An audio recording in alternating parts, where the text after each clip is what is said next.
Oh my goodness. Our engine was getting a little hot, we noticed, so we thought it was time to clear the water intake filter. This is just a quick video showing us doing exactly that. Go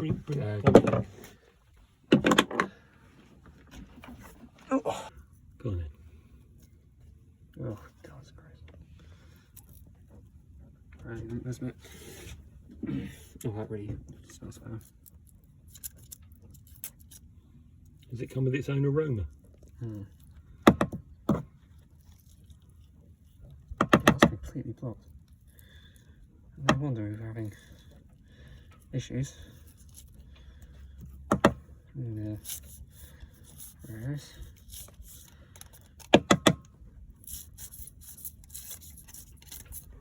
My God.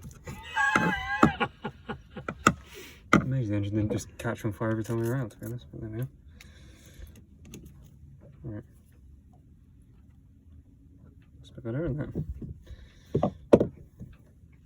We'll probably have water gushing out the exhaust now when we're... Yeah, I kind of want to start her up and see what happens. We could do that. Yeah. Right. Rolling.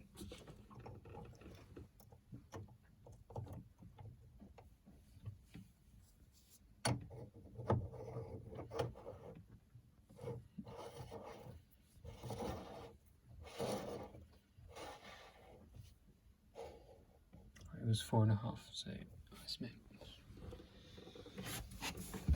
About a quarter of a turn more, isn't it? About there. Perfect.